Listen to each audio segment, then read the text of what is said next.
going here? Well, welcome everybody to the Marketing Your Business, Your Roadmap to Success workshop. My name is Alan Fine and my cohort David Saxby.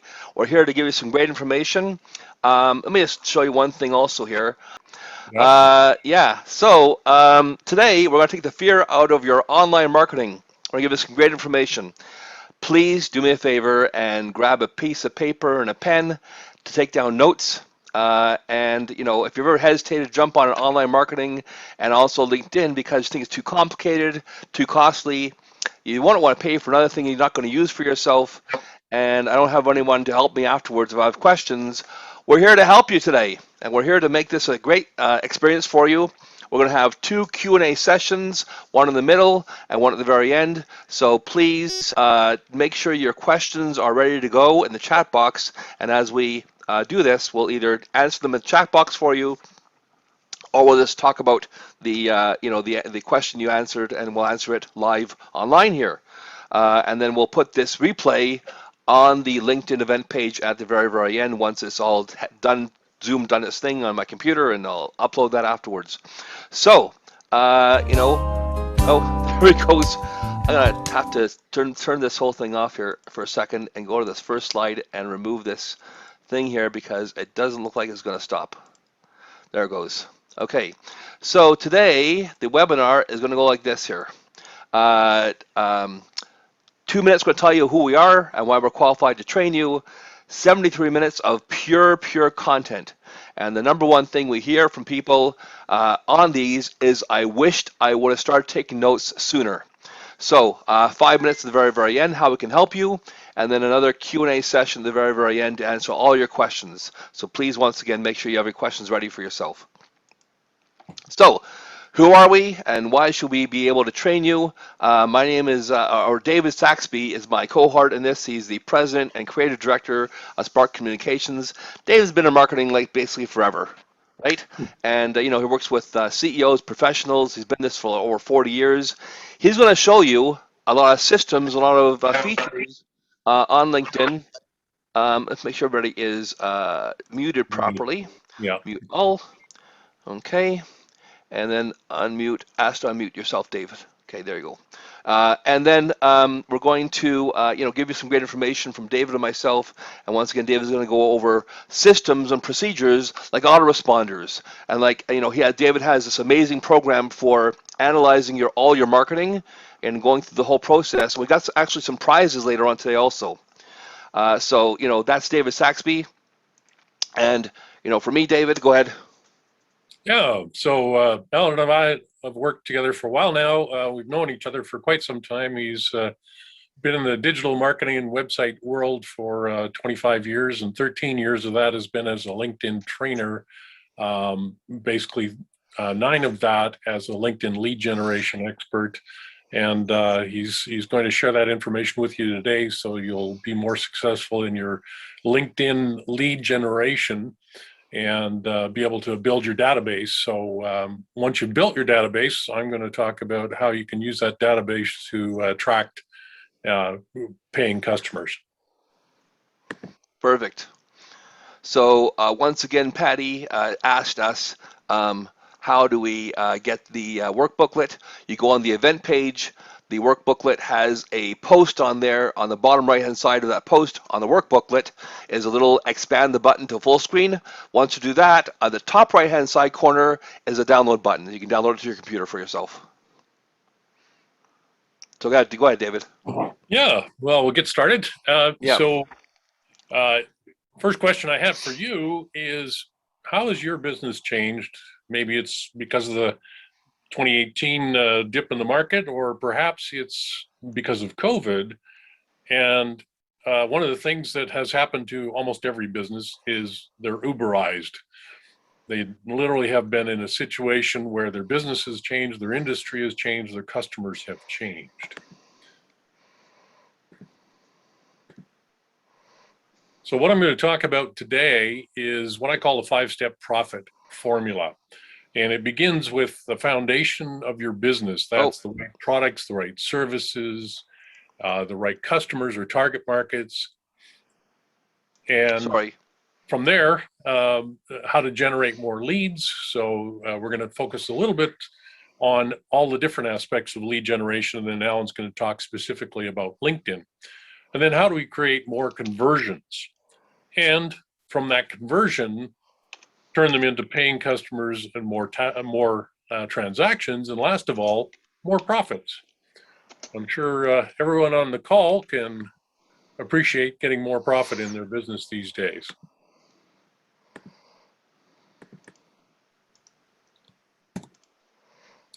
So as Alan mentioned, I work with a proprietary software program where we're able to do an analysis of up to 48 different areas within your business in marketing and sales, and looking at your current profit margins and what the potential is using different tools. You can see here, for instance, there's 12 different areas in this particular basic program that allow us to increase profits, or increase revenues, I should say, as you can see here, by $40,000.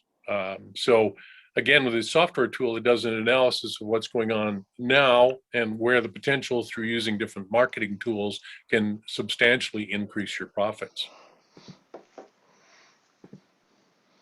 So we begin with, first of all, the foundation of your business. And as I've mentioned before, we look at different areas of the foundation of your business: the strategy, the market dominating position. So how do you take on the market, and how do you position your business in such a way that you're successful? The policies and procedures that you have in place. Do you automate what you do so that you can spend more time working with customers and less time managing your databases and contact information? And also talking about your trust, expertise, and education. Most of the time now we have to have time to work with the clients to educate them and build trust before they're actually willing to buy. And many clients have already done their homework. They've checked your competition. They know what their prices are. They know what their products are, and so on. So we need to build an opportunity with the customers to position ourselves differently in the mind of the customer. So here's a perfect example. You're probably all familiar with Uber, and they revolutionized the taxi business. So quite a dominant force in the marketplace. They were a better option than taking a taxi. They were classy limo-like vehicles. Black branding, so very exclusive and luxurious. And then they also made it easier to catch a ride.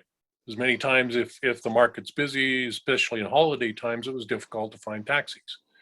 So a little company called Lyft came along and said, how can we outdo or Uber?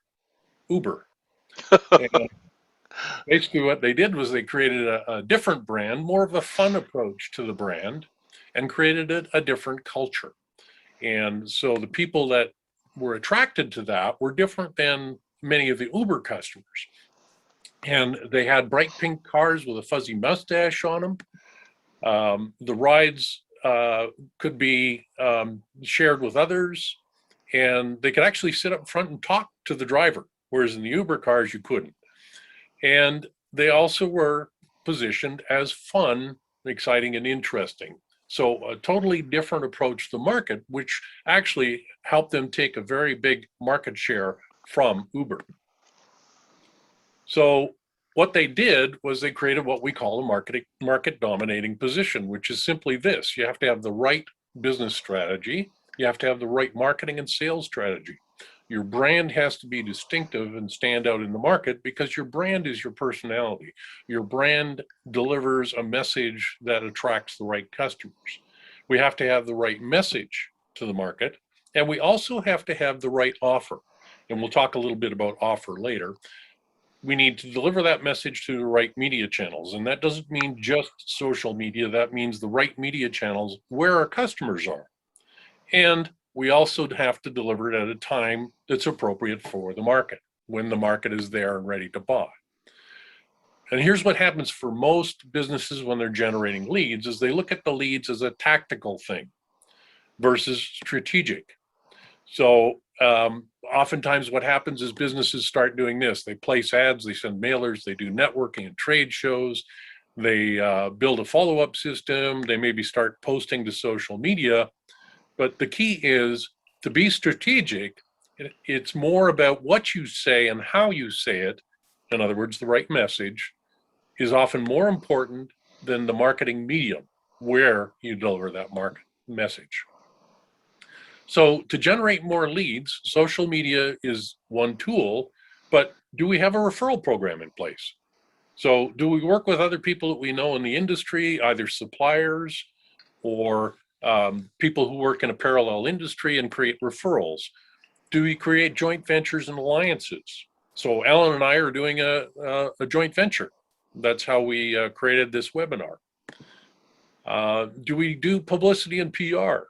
So in other words, we put messages out there where we get a third-party endorsement. Do we do direct marketing? Believe it or not, people still open direct mail and people still answer their telephone. It does work. Do we do advertising? Not everything's for free. We need to look at what works to be able to attract the market. Do we do digital marketing? So that not only means using social media, but posting articles and providing useful information through digital media channels. And what other things can we do? Do we do presentations where we go out and speak to audiences? Do we do networking? Now, of course, during COVID, difficult to gather an audience very large, but we can also do what we're doing here today, do online presentations. So here's what happens in the digital world, is we have all of these options. We have blog posts, we have now some new channels, we've got email, we've got various media sharing channels like YouTube and so on. The challenge with that is we need to look at it and say, which of these has the most number of potential clients for me? And then forget the rest. Pick a few of the significant ones that your market is at and be involved there. Doing things like joining groups and sharing information through those groups is a powerful way.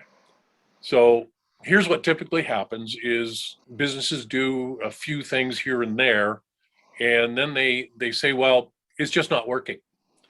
They're blaming the tactical part of their strategy instead of looking at the strategic part, which is, do we have the right message for the right market at the right time? And typically you see, I see this all the time working with businesses, is we use platitudes. We say we have the lowest prices, the best service, we're family owned and operated, we have convenient hours, we have the best value, and we've been in business since 1979.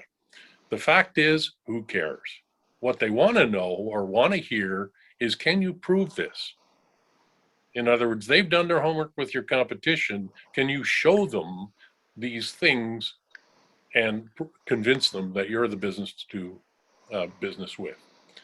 So from the lead generation aspect, we need to be able to capture those people who are ready to convert. So in other words, the people that connect up with us and are interested in what they're reading, what they're seeing online in social media, or what they've seen in advertising, or maybe have heard from you in a networking function. So more conversions means a compelling offer. It means creating scripts so that when we get phone calls or we're talking to people, we have the elevator pitch, we have the script for the phone call.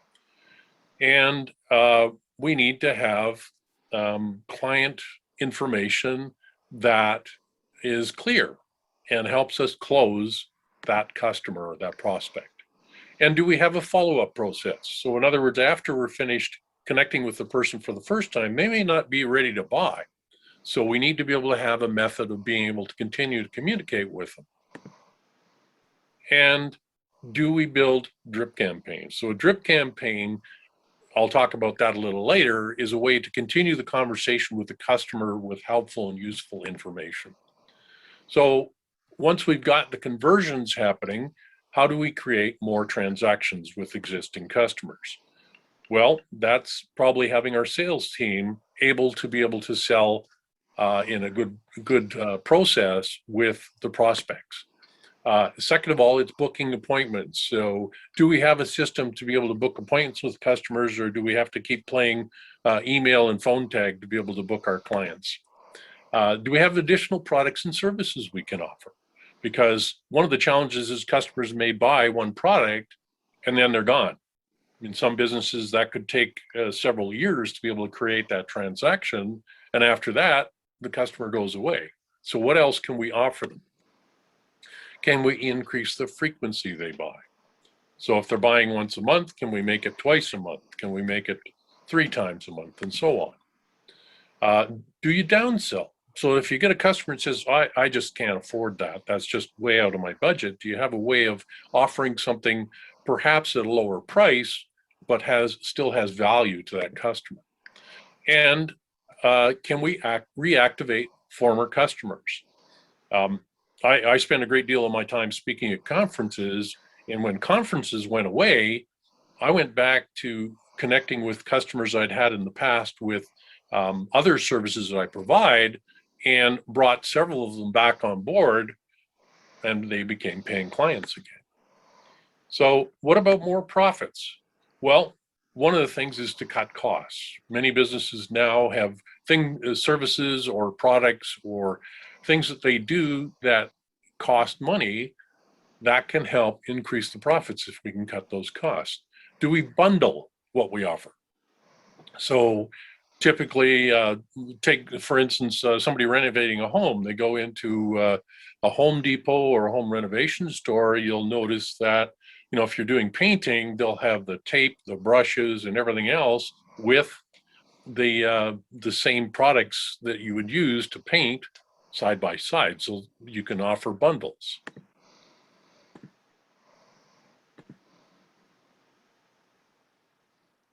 And can we upsell or cross-sell? So upsell simply means taking people from one product price up to a higher level. And this happens all the time.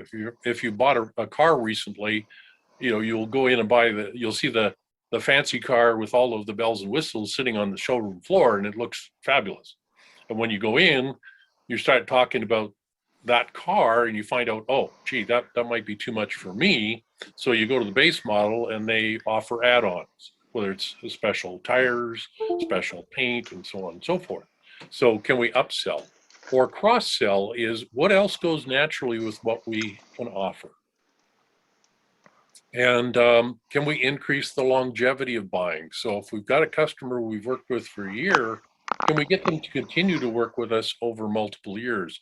Many of the clients I've worked with, we started working on one project, and they wound up becoming clients of mine for 10 years.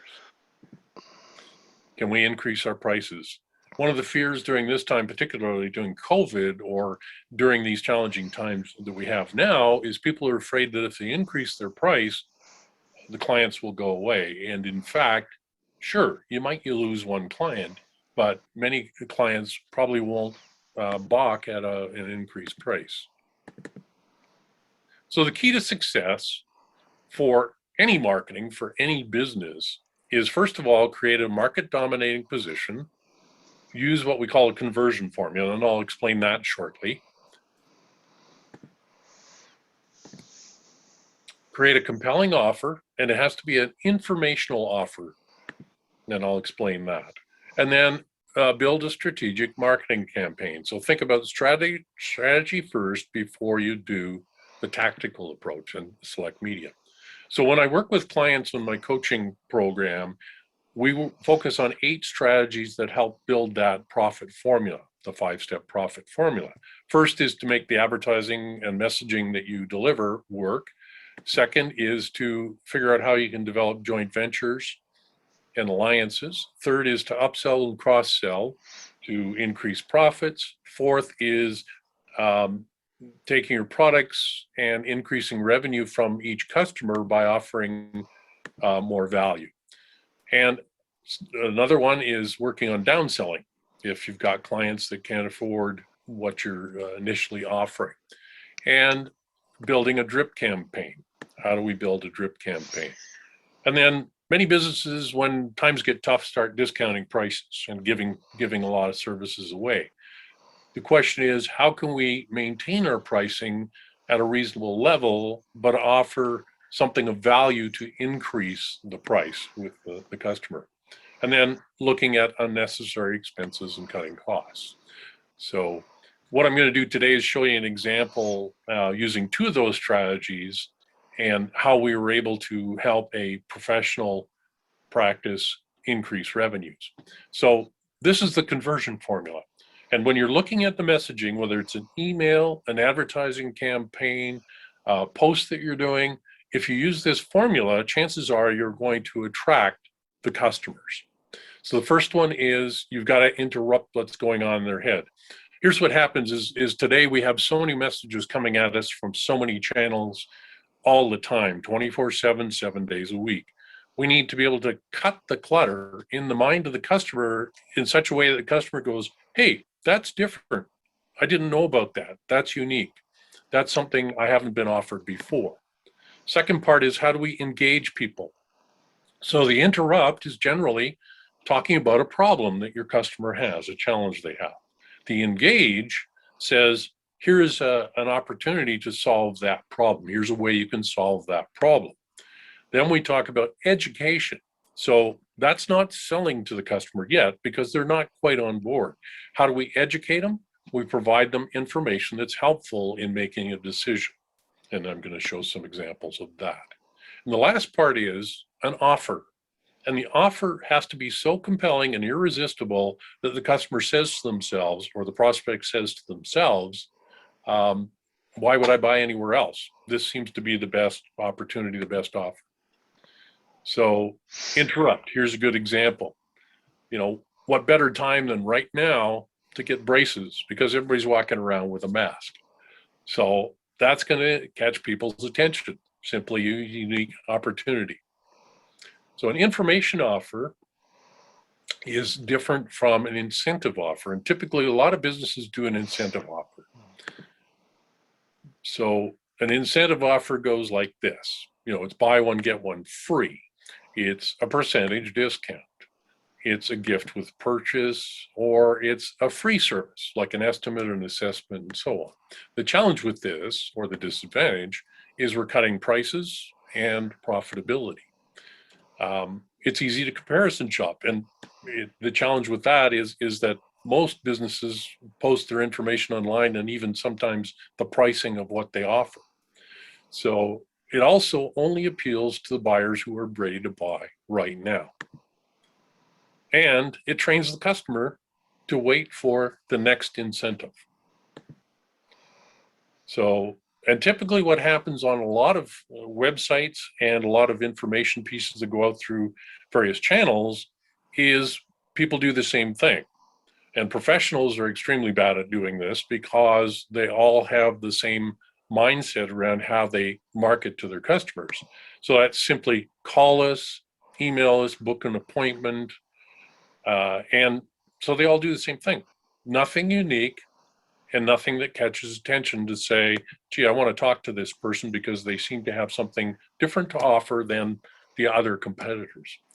So one of the ways to do that is to offer what we call an informational offer. So if you're a mortgage broker, 8 big mortgage mistakes people make might be a good informational offer because it helps the customer decide how to get the best mortgage deal. The second is an idea guide. So think of a sunroom company. How many people have looked at building a sunroom onto their house, but have no idea what it looks like, how they can build it, what options are available, and so on. Or how about a self-assessment if you're a financial planner? Can people do a self-assessment to determine where the pain points are and then talk to the financial planner about how do we solve that? A home renovation company, can they provide a consumer report that talks about how can I find the best vendor, the person that provides the best service for our business? So the advantages with this, first of all, is it builds trust because you're not selling anything. You're just simply providing helpful and useful information. It builds a relationship. It offers evidence of your claims. So going back to those things that we say about, you know, best price, best offer, and so on, now we can prove it.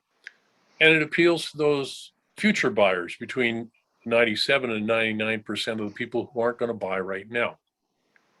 The other aspect of it is most people, when they're in the buying mode or looking for someone to provide a service, is there's a threshold of resistance. The closer they are to making a decision about buying, the higher the pain point and decision-making problem is.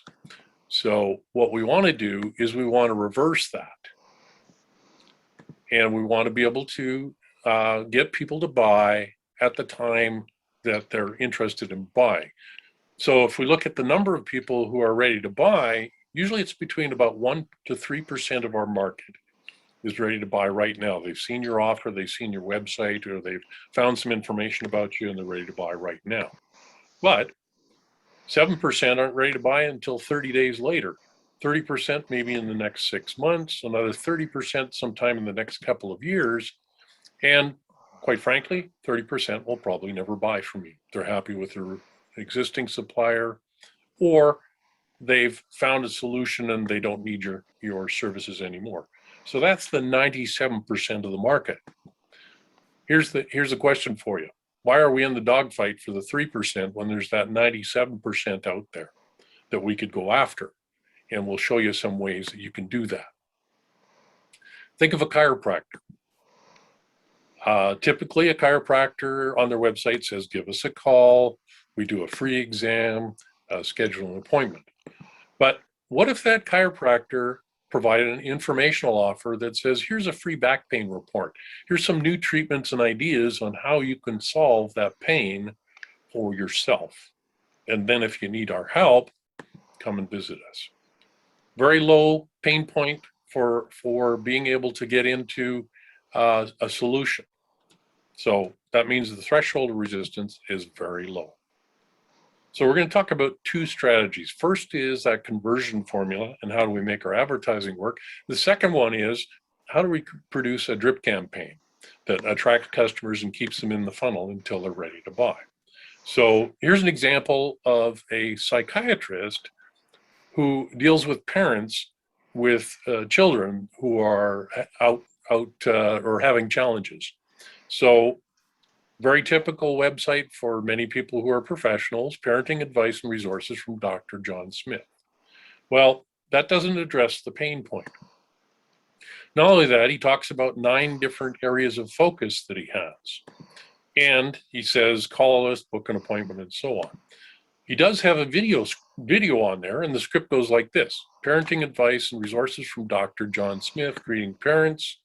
My name's Dr. John Smith. I want to welcome you to Remarkable Parenting. You'll find tons of information here, hundreds of pages of articles. Well, I don't know about you, but if you're a parent who has got a kid that's acting out or having some challenges, do you want to read hundreds of pages of an article to be able to find a solution? Probably not. And he talks about his 9 areas of expertise. So for a parent, they don't know necessarily which area of expertise they need to focus on to solve the problem. And then he says, call for a free consultation. Pretty generic. So we took a look at his information on his website and realized that one of the things that we could do that would make a difference is create what's called a landing page. And a landing page is singular focus on a singular area of his practice that addresses a specific problem and offers a specific solution. So you can see at the top here, the interrupt is, are you sick and tired of the yelling, screaming, belligerent attitude of your child? The engage is, now you can discover the secrets to controlling your child instantly and restore peace and quiet in your home. The educate is his video script, and his video gives people a better idea of how they can solve the problem. And the offer is something that is easy to do. Enter your email address and a phone number. So we changed his video script. Are you a parent struggling to gain control of your child's emotions and attitude? And then he addresses the pain. Is the child yelling or screaming and so on? My name's Dr. John Smith. I help parents just like you solve these problems quickly. So the offer is simply this. Enter your first name and email in the box at the right, and I'll send you a series of 60-second techniques that will immediately restore peace and quiet. So if you're a parent with that challenge, would you click on that website, fill in your information, and get that informational offer? So here's what happened. Originally, with the original website, he was getting 300 leads per month. An average of 30 people, or 10%, called to ask about a consultation. 3 of those booked an appointment or a consultation and became new patients. So that's a 1% conversion rate. So we revised the website, created a landing page specifically focused on that customer's pain, and took those 300 leads, increased it to a 20% return rate, which meant 6 consented to a consultation, and the average sale at $800 per patient, or per customer, I should say, created another $2,400 in revenue per month, or $28,000 in revenue. So let me ask you, thinking about your own business, what would a 20% increase in revenue do for you? So here's how it works. A drip campaign creates a lead funnel, which basically starts out by putting the leads that you get naturally from various organic sources. So that could be your website, social media, and so on. We put those into the funnel, and that, as we said, we got the 60 opt-ins for a free offer. That brought 6 new clients. So that's 54 prospects didn't engage. So they're not ready to buy yet. So we put the 54 back into the funnel and put them through a drip campaign, which is information only, not a sales pitch. And out of that, they got 2 additional clients per month. So now we have 3,600 prospects that we've put in during the entire year. Out of that, they got 72 new clients per year in 12 months. And the drip campaign continues. So by the end of the year, they had 156 new clients. So here's how it works. If we look at the 60, the number 60 that we initially got as leads, 6 of them bought. That meant there was 54 that didn't buy. So we put them back into the funnel. 2 bought. So that means 52 goes back into the funnel until they're ready to buy. So if we just keep doing the math, they get 2 more clients each time. You can see by the end of the campaign how you've managed to nurture those 54 leads into the funnel. And that doesn't mean other leads won't come to the website, but what it simply means is you're able to capture the people who are ready to buy over the time period that they're ready to buy. And so at the end of the year, the doctor generated 30 new patients per month. Is that something the doctor could handle? And is that something your business can handle? Could you use an extra 30 leads that are ready to buy? So how we do this, here's an example from this Dr. John Smith. You can see here, there's areas of sales and marketing that we look at, those 5 areas of the profit formula, and we do an analysis of that business. And so with his practice, we only looked at 4 areas within that particular aspect of the profit formula. And here's what happened. From those 4, his current revenues at the time when we did the analysis was $250,000. The increase wound up bringing his practice up to $400,000 by using just 4 different approaches to sales and marketing, targeted at his specific audience, which is parents who have kids that are having problems and the parents need help. So just to show you the breakdown of this is not rocket science. What it simply means is in each of those areas, if you're able to increase the impact of what you're doing through sales and marketing by 1 to 3% and gain 10% in each of the 5 areas that we talked about, that is how you increase your revenue and profit in a strategic way and be able to impact your profit levels. So the 5-step profit formula that I mentioned is we build a foundation and make sure we're going after the right market with the right message at the right time and the right offer. We generate more leads by using the social media channels and other traditional marketing channels, such as PR or advertising, to be able to generate those leads. Keeping in mind, it's where our customer is. That's where we want to focus our messaging. We want to create more conversions, and we have to do that through a logical, strategic approach to doing your marketing, not helter-skelter, not just throwing stuff on social media or putting it out wherever you can, whenever you can.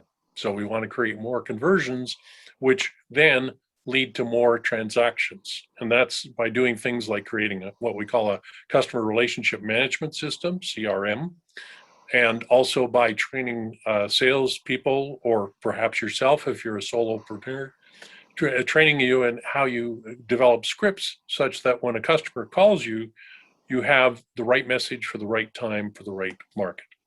And last of all, looking at how we can generate more profit through various approaches to upselling, cross-selling, and so on, as well as being able to make more value, create more value for your customers by looking at your products and services you have now.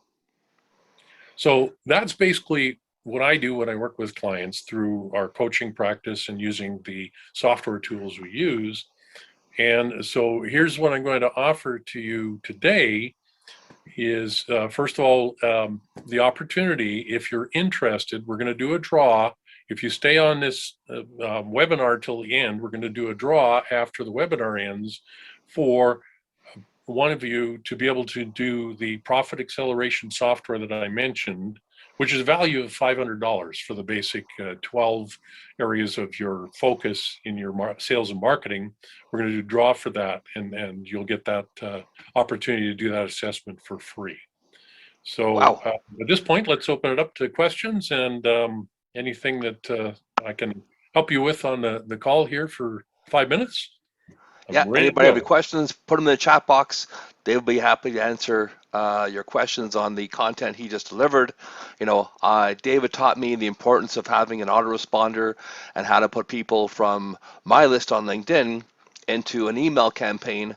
Hopefully you guys have received some emails from us about this event today. And, I have a system for that.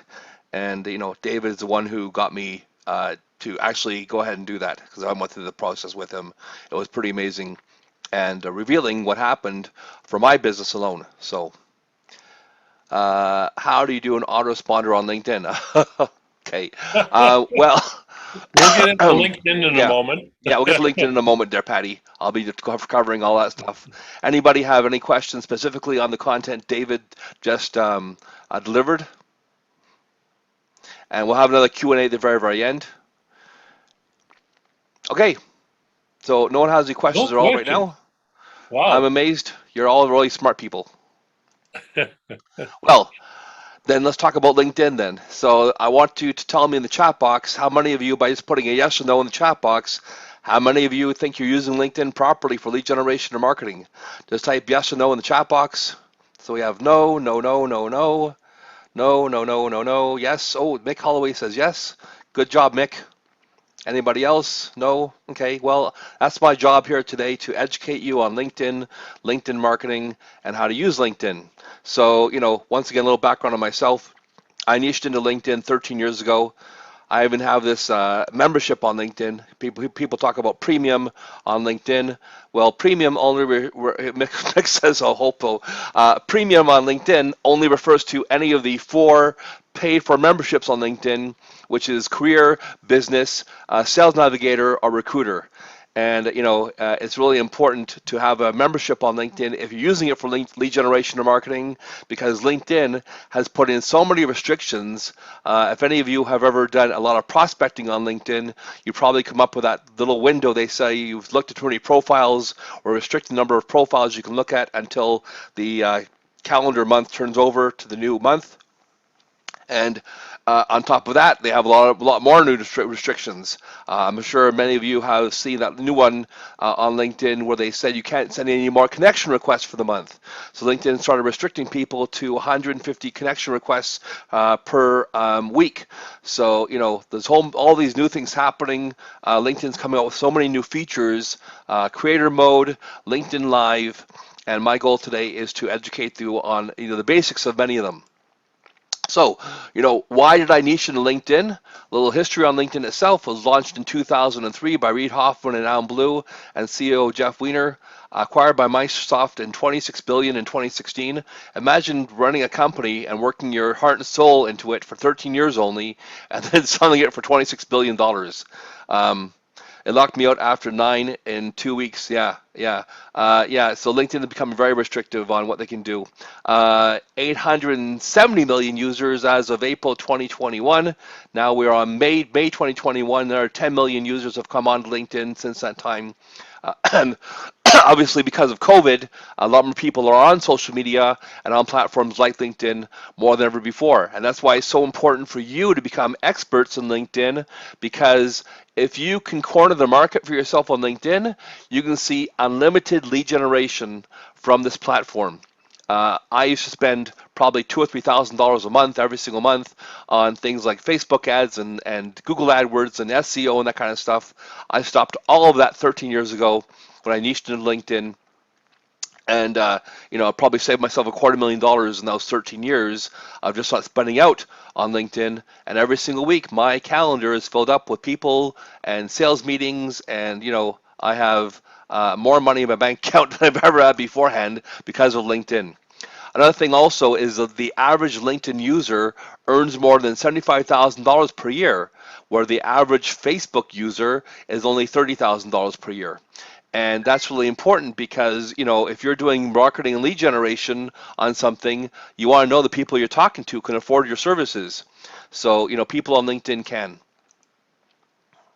There are over 320 billion business professionals around the world using LinkedIn, and 40% use it daily. People on LinkedIn, half people on members, have decision-making authority for the companies, which is very, very important. Once again, we've all been in situations where people have to go back to the decision makers over and over again before you can do the sale. On LinkedIn, the likelihood of you actually talking to the decision maker in the very, very beginning is much, much higher. And LinkedIn posts reach an estimated 9 billion people, every single month, with most of the content coming from less than 100 million people on LinkedIn altogether. And LinkedIn has a tiny fraction of content creators compared to Twitter, YouTube, or other Instagram. So that means if you are content creating on LinkedIn, you can corner your market. And also, LinkedIn has huge organic reach. I've had so many of my posts be searchable on LinkedIn, as far as being searchable on Google. So why it's so important? You can tap into a powerful job board. You can build your brand, a huge network. It can help you rank your name on Google. It maintains a Rolodex of contacts. Remember, 870 million people on LinkedIn, and you will never ever run out of leads on LinkedIn if you use it properly. Opportunity to network with people in general. Now I've gotten to a situation where I'm sending out connection requests to people who are joining this webinar on a regular basis, increasing my network on LinkedIn, and also, once again, for real marketing and real lead generation. Not just, introductions or networking, but I do all my sales are from LinkedIn now. Everything I do is from LinkedIn. So let's talk about your profile. Excuse me. And the download, by the way, here is the LinkedIn page over here. I uploaded this workbooklet on LinkedIn for today. All you got to do is click on the very, very bottom of the workbooklet, expand it like this over here, and the top right-hand side of the screen, you can download the workbooklet as a PDF, so you can use this for later on yourself also. And for me, all this stuff here, as far as using the event platform, video creation is really, really big, and I'll talk a little more about that during the presentation today. But you can do a lot with your profile, and it really all comes down to your profile as far as having a rock star, outstanding profile. How many of us have received a connection request on the My Network page on LinkedIn, only to actually decide whether or not we're going to actually accept someone's connection request from their picture as well as their professional job title we see on here. We've all seen people also do things like try to sell us their services from the connection request. So I can tell you right now, never, ever, ever send out a sales message in your connection request. Very few people will accept it. Just think reverse to that. Do you want to be sold right away by somebody you don't know, right? And the whole idea usually is no, from my clients talking to me and from what I talk to my clients about. So, make sure on your profile you have a phenomenal headshot and a phenomenal cover banner. Everybody's heard the saying, you only get one chance to make a first impression. Very, very, very important on LinkedIn that you have a rock star cover banner and a rock star professional photo of yourself smiling. So here's some examples of cover banners that I've seen on LinkedIn. I'm always downloading new ones on a regular basis to show people these are outstanding cover banners. You want someone to go to your LinkedIn profile and go, holy crap, man, this is absolutely amazing. Your LinkedIn profile looks fantastic because we all have that preconceived thing where if you can build up trust and authority on your LinkedIn profile so that people know, like, and trust you from the content you're creating as well as your profile itself before they even talk to you, that barrier, that sales barrier that most of us face from talking to people on social media as far as sales and marketing is erased because people already go, you know what? You're the person I want to talk to. You're the guy or you're the gal. So let's look at these pictures over here of people like the Empowered Women Rise Conference. Those are the kind of pictures you want to have on your LinkedIn profile, friendly, smiling, the whole thing of people being so stoic and being serious on their profile picture on LinkedIn. Don't do that. As well as I just talked to a guy the other day who had a picture of mountains for his profile headshot. So it's very, very important that you realize and write this down for yourself. On LinkedIn, people want to deal with people, not some nameless faceless corporation. So it's really, really important that you have a phenomenal looking headshot on LinkedIn, like these people over here. This is the kind of headshot you want to have for yourself. I recommend that if you're doing a business, you're a professional business person, wear a professional either suit, jacket, with no tie, sometimes a tie. Unless you're, at a hotel in Mexico and you want to wear some kind of Hawaiian or, cool looking shirt for that thing out there, look professional. The same way, you want to hire the guy or that gal, trust and authority is so important here. So make sure that your profile looks great. Make sure that your headshot looks great. Also, LinkedIn will show you when you go to your profile on LinkedIn, they'll actually show you, when you scroll down here, as you scroll down, they'll show you this little area on your profile is your profile 100% complete. And if it's not complete, it'll tell you what areas to add. And then you just click on this add profile section over here, and you can now add things like, on your feature section, you can add videos, you can add PDFs, you can add anything you want to. Just make sure that all the things are done properly in your profile. For instance, over here, if you just have you're the CEO of your company, that doesn't answer the 4 questions that I always tell my potential clients when they first start with me. So I'll tell this to you also right now. Write this down for yourself. Write this down for yourself. The 4 things that people want to know when they come to your LinkedIn profile are, who are you? What do you do? What can you do for me? And why should I use your services as opposed to the hundreds or sometimes tens of thousands of people on LinkedIn who do exactly the same thing that you do? Why should I use you? And you have to be able to communicate that in your headline over here, right? As opposed to just like that. Also, you can do this on mobile. So if you go to your mobile app on LinkedIn, it'll show you a little record button beside your name. Hi, I'm Alan Fine from LinkedIn Leads, and I can get you a never ending stream of leads from LinkedIn. So that button was supposed to be originally for how to pronounce your name, but they give you 10 seconds. So I thought, well, not how do I not only pronounce my name, but I'll also can I do a little sales message in there, invite people to connect with me, invite people to follow me, invite people to book an appointment with me.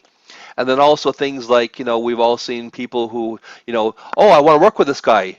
Let me click on his contact info. And, the contact info doesn't have their phone number. Web pages are old and they don't work anymore. Do you have a calendar booking link? Like, simple things like this over here. How many times have you gone to, talk to someone about booking a meeting and you go back and forth for half an hour? Are you available Friday at 3 p.m.? No, I'm not. Are you available Saturday at 2 o'clock? No, I'm not. So, I tell people, get a Calendly or something. Make the process of contacting you and booking you in for a meeting super, super simple. Alan, Also, yeah. just wanted to mention that I put on those links for the LinkedIn header example, as well as how do I rank on LinkedIn, just so everybody has those links to look up the Sure, information. absolutely, yeah, and I'll talk more about that in a second. Also, your About section over here is your About section. Have you redesigned this, or have you gone over your About section? So many of my clients come to me in the very beginning from when they hire me from my program, and I do a full profile makeover. I ask them, when's the last time you updated your LinkedIn information? And they said like years ago. So, is your LinkedIn information schedule a call with me today, blah, blah, blah, my Calendly link, all those things like that. So it's really, really important that you have an optimized profile on LinkedIn because LinkedIn will actually show your profile to more people who are searching. Let's say you go on LinkedIn and search for, like David, marketing director. So let's say I'm looking for a new marketing director for myself, for my business. If you have an optimized profile on LinkedIn, the chance of someone seeing your profile at the top of the fold here, that's called LinkedIn SEO, is much, much higher if you have the actual word marketing director in your profile headline. If you have marketing director in your about section over here. And once again, it doesn't mean you should be spamming it or you should be doing what's called keyword stuffing, and it's putting marketing director here and marketing director there everywhere. It also matters on how you do it creatively and in a way that looks professional and looks natural also. So don't just put your job title in your headline. Don't make it too general. And the fourth thing that people want to know when they come to you, once again, is who are you? What do you do? What can you do for me? And why should I use your services? And then just think about this for a second. On a regular basis, in your career and in your business lifetime, people have said to you, oh, you know what? I'm so glad I found you. I love working with you because of dot, dot, dot. Write those things down on paper. Formalize them for yourself because that's the kind of stuff you should be putting on your LinkedIn profile. Use keywords on your profile also to tailor to your audience. Use the language of your industry or field, but don't make it too, complicated. If people, some people, let's say, who are just starting out in the industry, looking for your profile, and all of a sudden you have all these, all this terminology and all these things on your profile that people, have no idea what you're talking about. So, use the information, but don't use it so high end so people don't understand, who are brand new in the industry looking for a service from you. They don't have no idea what you're talking about. I've seen people's profiles on LinkedIn where you go, what the hell are you trying to say exactly? And then they explain to me, okay, now I got what you're trying to say. And then I rewrite the copy for them and to make it sound, so anybody can understand it. So, here's an example of a headline, enterprise software executive helping retailers find better performance, productivity, and profitability. Human resources consultant helping smart managers keep their employees engaged and productive. Right? Salesforce trainer. Are you pushing your CRM to full potential? No? Contact me, I'll help you. So make sure you have something like that maybe in your profile also, your headline. Contact me, I can help you. Reach out to me. PM me. Send me a connection request, right? So, here's some examples, right, of, good-looking profiles. This guy's, got a bit of a smile over here. He looks a little friendly, looks professional, right? And also a very, very professional headline. Here's another person I follow. Shay is amazing. I'm actually talking to her today, and I just love working with her. So the summary section, which is the about section on your profile, this is the guts of your LinkedIn profile. You have 2,000 characters to show you who you are, what you do, what can you do for your clients, and maybe things like what have been your client successes. Maybe have some a story in there of here's a client that's come to me, and normally I increase their business by 200% in the first 12 months of working with them by doing this, this, and this, and this. And people have also come to me and said, well, if I tell my competitors what I'm doing, they'll just copy me. It's like the old adage, if you, don't give your employees great training, some people will say, well, if I give my employees extra training and pay for it, they'll just leave me and go to my competitor. And then I say to them, well, what if you don't give your employees great training? What will be your customer experience of working with shitty employees? The same thing for your profile. If you don't tell your prospects and your potential audience these things, will they choose somebody else possibly who does tell people those things, right? So my whole thing is, put it all out there. People, if you position yourself as the absolute authority in your niche, people will work with you. So your profile or your summary about section is just a job description. What can you do for me? You should answer that, and you should address the problems that your customers and your potential customers are facing in the industry. And once again, here's my profile, and here's my, my strategy for getting people to connect with me and follow me now. So what are the pain points you see in your industry? Are you answering those? Your about section talk about the problems you solve.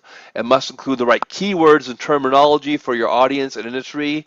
But once again, don't make it overly technical. So anybody can go to it at all and go, oh yeah, that makes sense. And have you ever noticed this? That no matter how hard you try, you can't see your own stuff, but you can give great opinions on anybody else at all. So my whole thing is have other people look at your profile for you and ask them, does everything make sense here? Does it, am I clearly connecting my message to what I'm trying to say here? And maybe tell them what you're trying to say, and then have them look at your profile and go, is that what this says to you? And get their take on things, because we can't see our own forest or our own tree sometimes. You make sure that you have an absolute expert.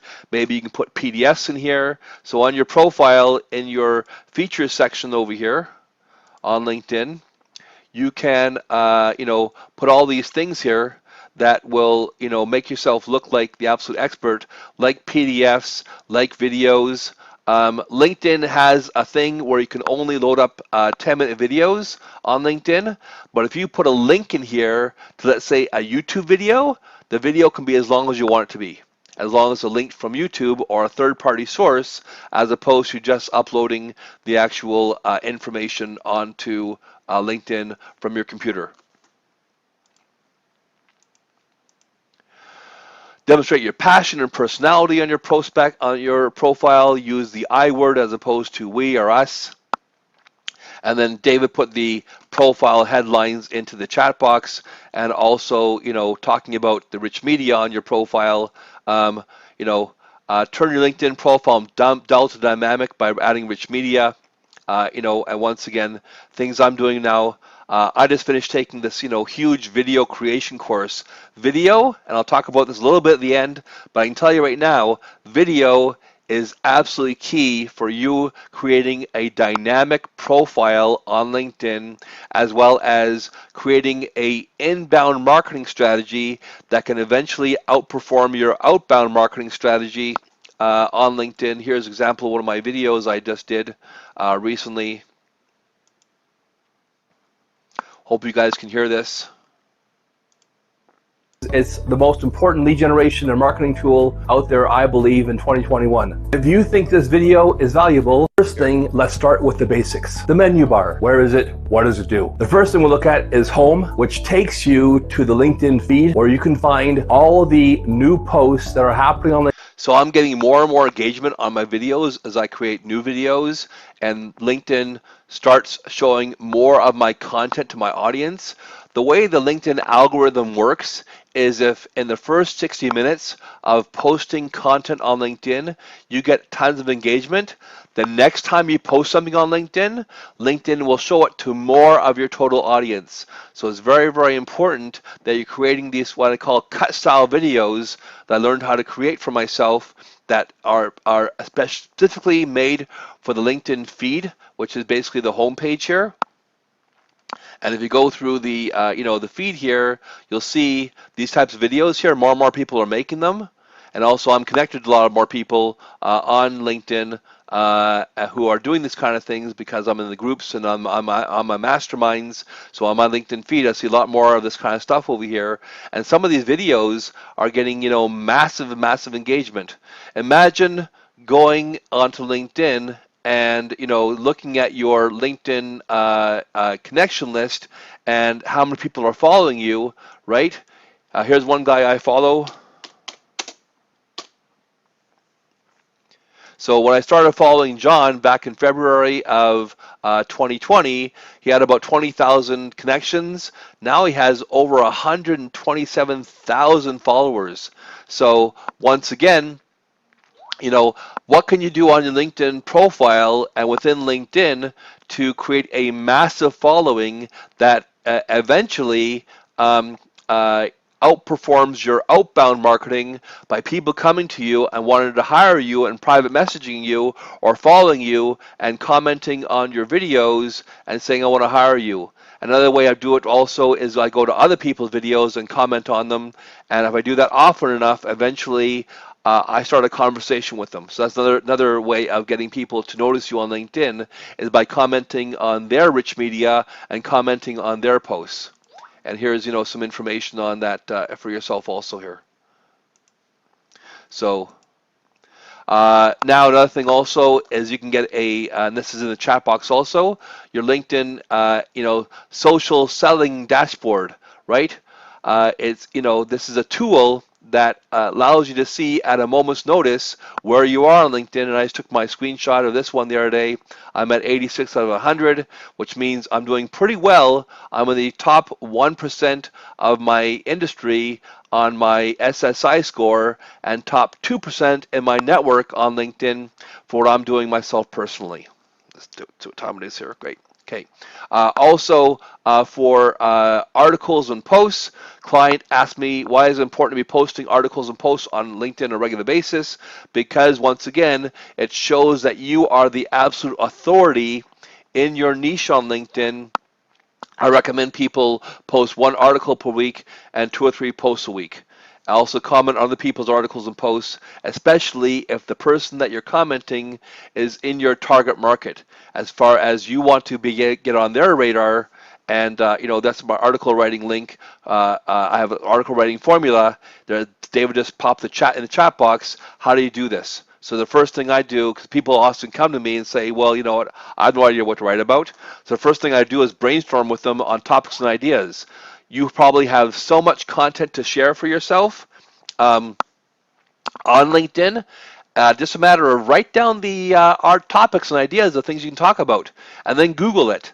And then once you Google it, you can see what other people are writing about in the same industry and get ideas from what they're writing about. I'm not talking about plagiarizing things at all. I'm simply talking about, going there and getting some ideas what to post for yourself. This lady, Bridget, so when I started following her back in probably 2019, she had 50,000 followers. Now, the other day, I looked up to her. She's up to 3.682 million followers, and when she posts something, she gets massive engagement on it. Absolutely massive engagement on it. If you're using LinkedIn profile for a job search, include all your work experience, include early summer jobs, particularly if you're looking for skills you're pitching. Recruiters looking for consistency in work experience, and take note of large gaps in your experience timeline. So it's very, very important that you do your profile. If you're looking for a job, make sure that the experience section you have on LinkedIn is all related to the job you're trying to get. So I've had a client who was at one time a photographer. He wanted to transition himself into being a financial advisor. We took basically almost all the photography stuff off his profile because people get confused very easily. They go, well, are you a photographer or are you a financial advisor? I'm very confused. And a confused mind says no. So it's very, very important that you have to, so if someone asks, what do you do with people with gaps between your experiences? Just put something else in there on your profile, maybe in your about section, Reza. Maybe explain your from 2008 to 2010. I had my first child, and I was, bringing up my daughter or my son. So people want to know those things. So business profile experience, make sure you also describe achievements, initiatives. So on LinkedIn, you can put all these different things in your profile section. Once again, there it goes. So you can just scroll down on here on LinkedIn and you have all these different sections. You have skills, accomplishments, additional information, languages you want to have your profile translated into, all these cool features on LinkedIn. I mean, there's so much stuff here to do. It's just a matter of making sure all your I's are dotted, all your T's are crossed in your profile. So when someone goes to your profile, from you sending them a connection request with a non-sales message on LinkedIn, they go to your profile and go, wow, this is a absolute amazing profile. Absolutely outstanding.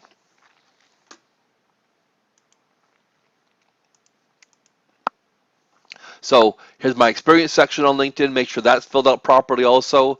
Many people have their experiences on LinkedIn, which is basically their job or their company, and they have nothing in there at all. People want to know, who are you, and what have you done? Nothing we'll talk about next is the event platform. So all of you are on the event platform or on the webinar, and all of you came from here on LinkedIn.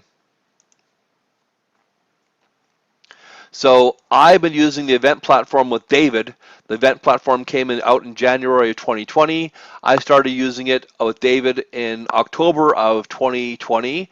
We did, our first couple of events. Not much happened for us, but then all of a sudden we started seeing some results as far as people coming back to us and actually buying from us. So, the event platform, if you create the event from your company page, you can get this little button over here which says Manage Attendees, and then manage the download registration details.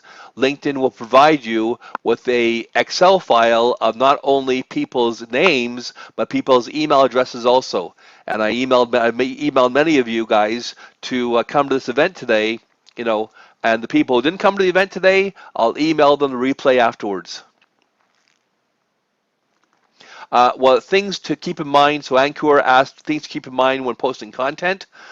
Don't talk about politics, religion, sex, things that are very divisive. You want to bring people together with you, and people talk about certain things. You've seen very, very charged political posts on LinkedIn.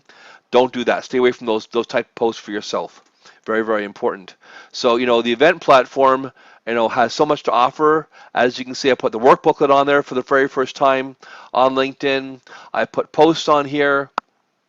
Here's my last post that I got, massive engagement on LinkedIn. We had a contest. David we're gonna draw some names. This is kind of cool content on LinkedIn.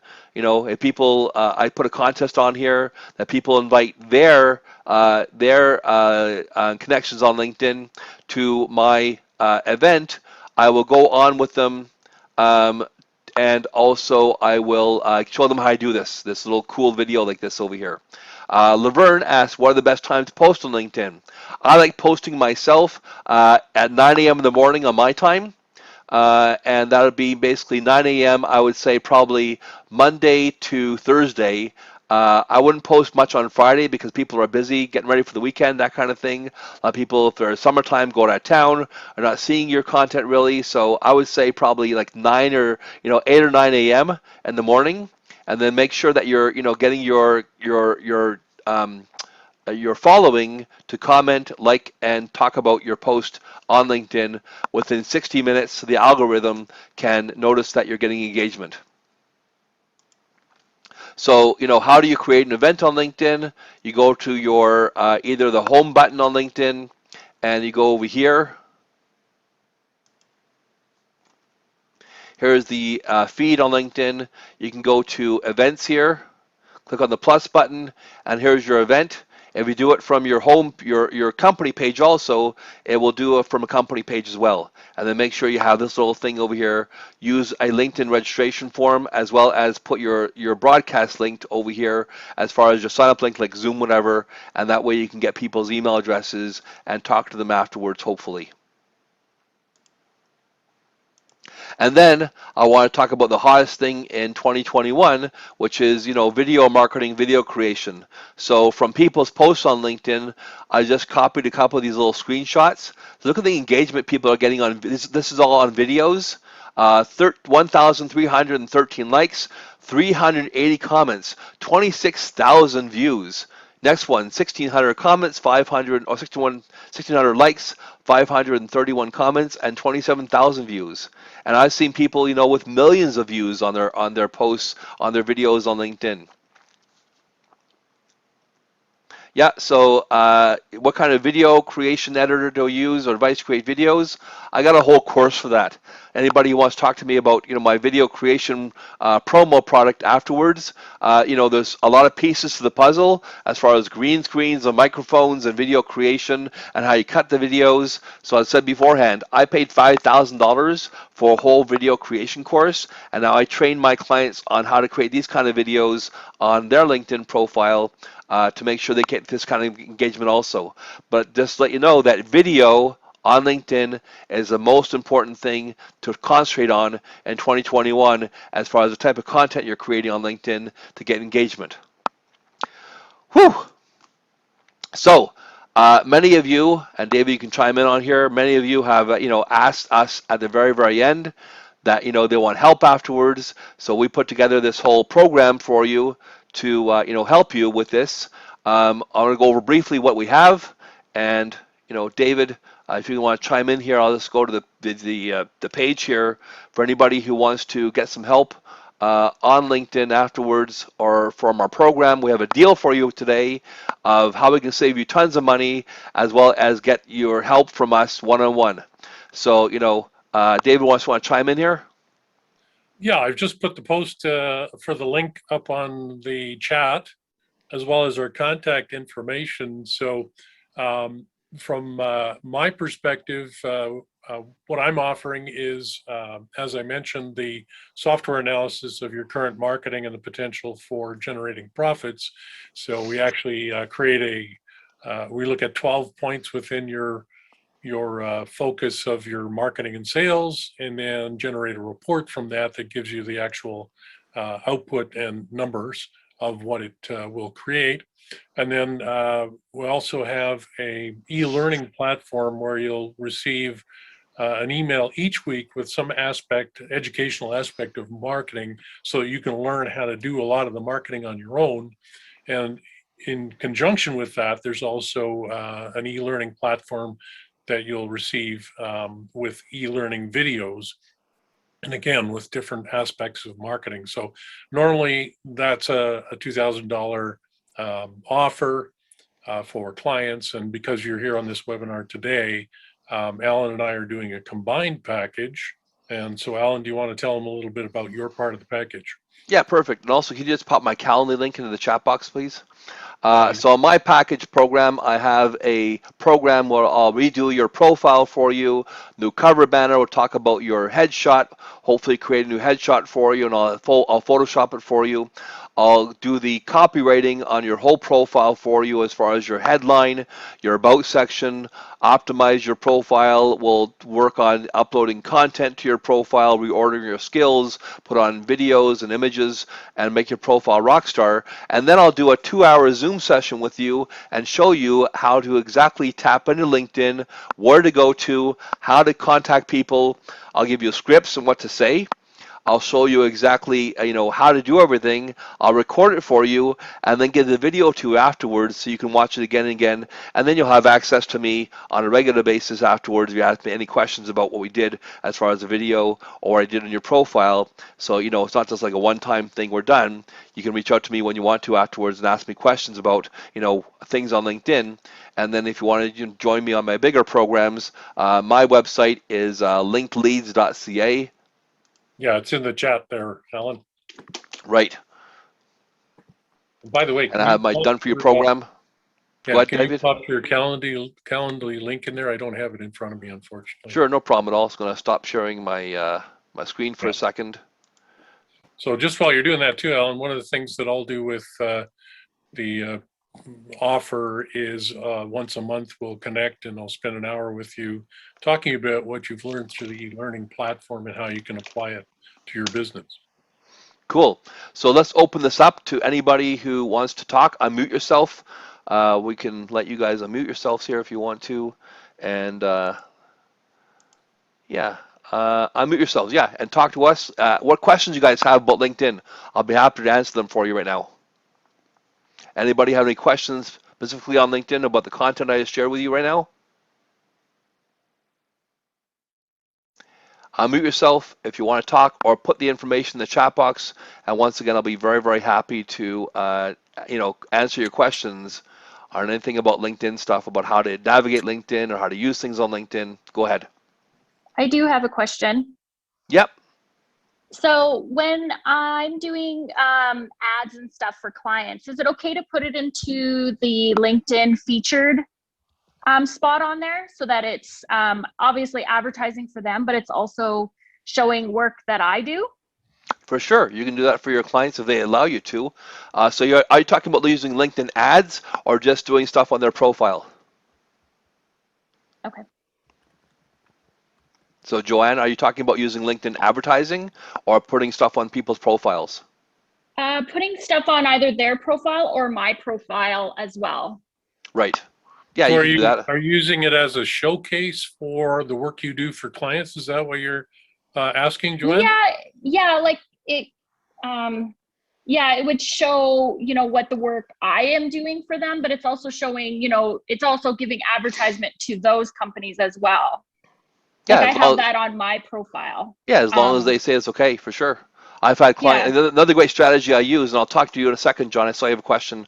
Another great strategy I use for my clients is the interview strategy. So I found that companies and business owners love to be interviewed on Zoom, and then you can create an interview video for them afterwards, and that way it gets you in front of your prospect. And as long as you're not doing too much of a bait and switch where you're saying to them, I'll interview you, and the whole time you're asking them to buy your products, but it opens the conversation to be able to get in front of people that normally wouldn't talk to you. And I've done that several times with my clients. Okay. Yeah, John, go ahead.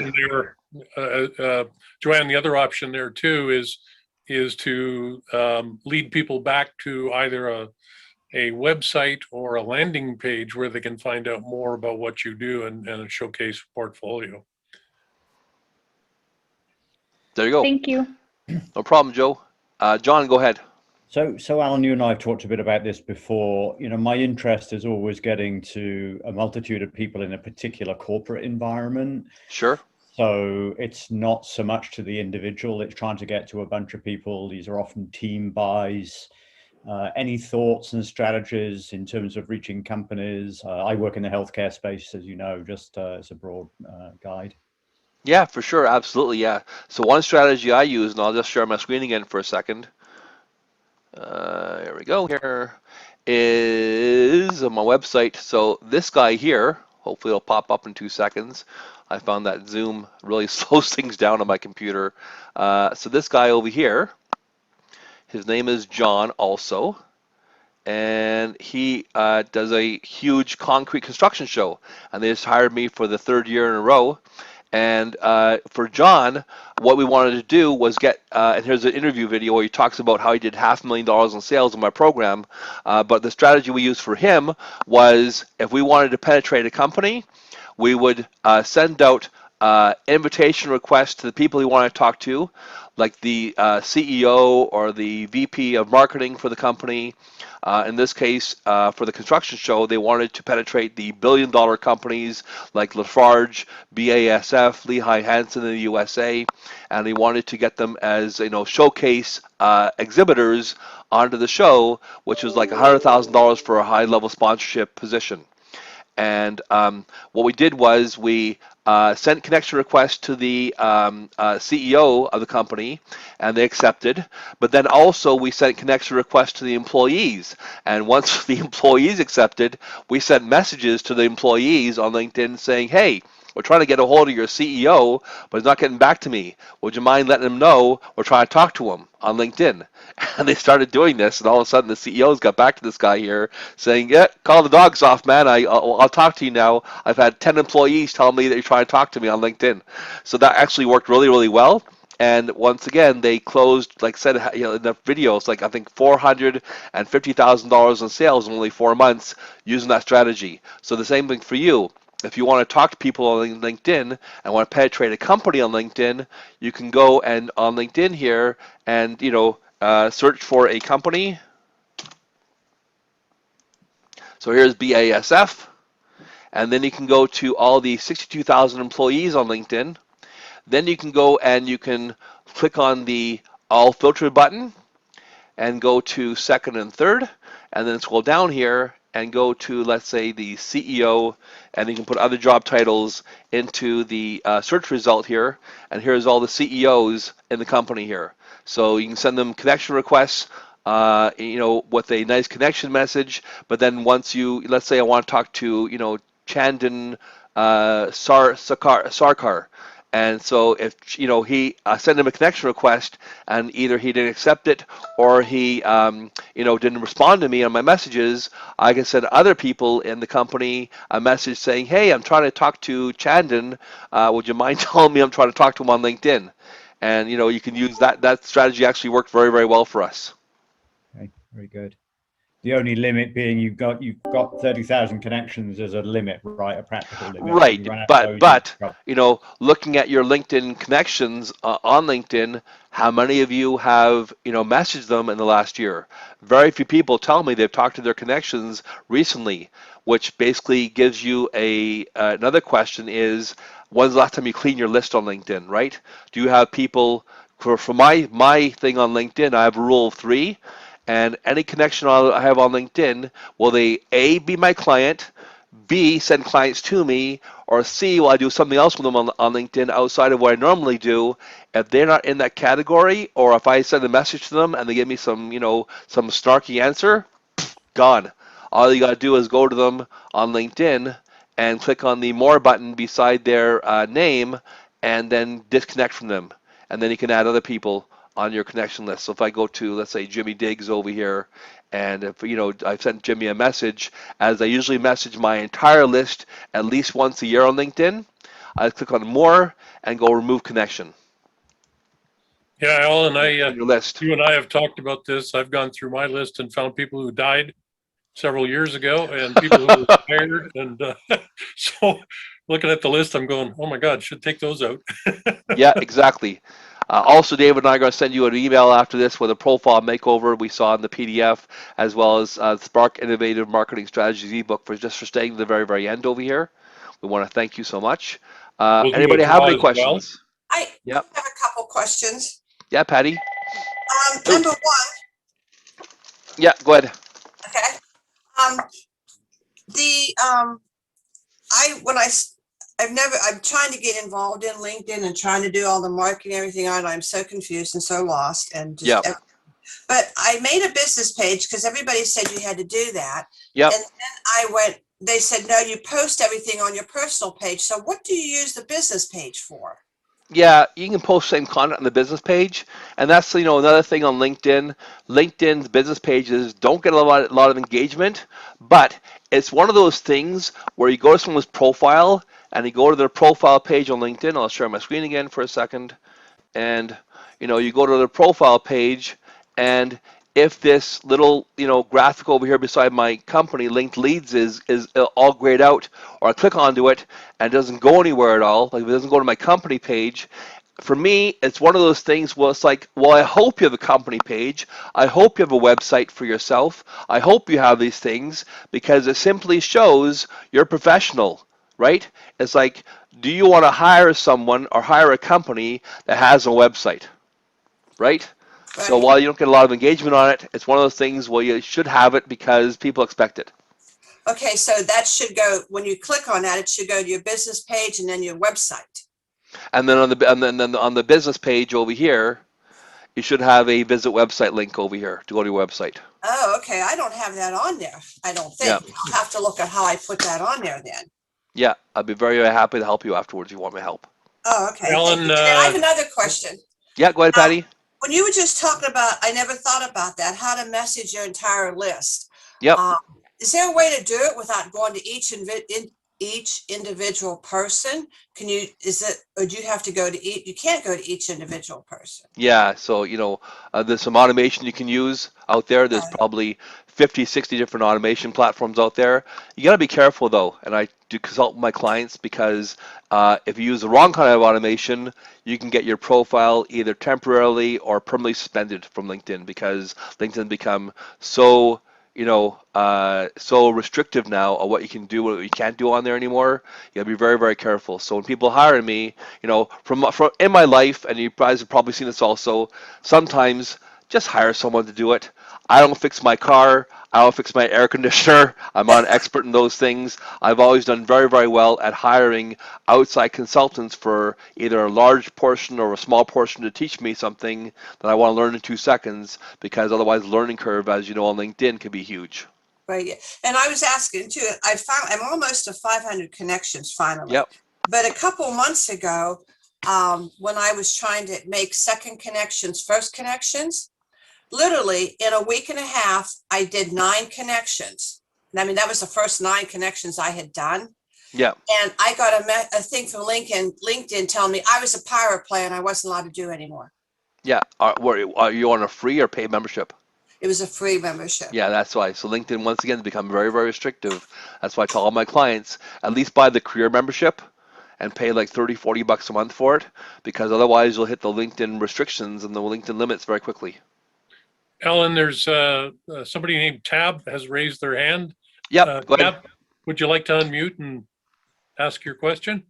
Sure. Thank you so much for this entire presentation. So I am trying to make a transition from being an employee to having my own business. And initially, I'm glad that Patty brought up this question, because I thought that the best thing to do was to create a business page, and then from there, kind of go with getting the leads and whatever. But based on what you're saying, it sounds as if I need to be doing this on my personal page. Yep. How can I do this from my personal page without sending an alarm to my company that I'm fixing to leave, or I'm having my own business when I'm not ready for that yet? Yeah, you got to be careful, right? I mean, you're caught almost between a rock and a hard place. I would just work on number one, work on making your personal profile look outstanding first, and then, slowly, over time, message people you want to talk to in the industry. Also, there's a setting on LinkedIn. You can go on the back end, say that you're open for work. Don't turn that on until you're ready to leave. Yeah, and I just wanted to mention before we leave today too, if you are interested in finding out more information, want to know if there's a fit for what Alan or I do, please feel free to book a spot on either my calendar or Alan's calendar or both. And I'm happy to spend 20 to 30 minutes just having a quick chat with anybody that's interested to find out more and see if there's a fit for working together to help you with your business. And wanted to say thanks again for you being here. Also, don't forget to click on the link and download the free offers we have. So Alan's tip sheet for LinkedIn and my ebook on innovative marketing. And everything in the chat box there. Yeah. And also on Zoom, on the chat interface, there's a little thing you can click onto where it says at the very, very bottom, it says file, and they have 3 little dots on the right hand side. Click on the 3 dots and they can save the total chat. So on the bottom of your Zoom interface in the chat section, it says File on the bottom right-hand side, and then there are 3 dots there. Click on the 3 dots, you can save the chat, and you can get the thing afterwards. But we'll be sending the information out by email. I have everybody's email who came to the event today, as well as people who didn't come to the event today. I'll be sending you an email afterwards, giving you all this information. And then the replay will actually be on the event page. Once my computer does the Zoom thing and renders the video afterwards, I'll pop it onto the event page. Well, once again, thank you everybody for being here. We want to, hope you have a great day. Stay safe with COVID. Be vigilant. The variants are out there. Stay safe, everybody. Get your shot, and have a great day. Thank you, everybody. Bye-bye. Bye for now.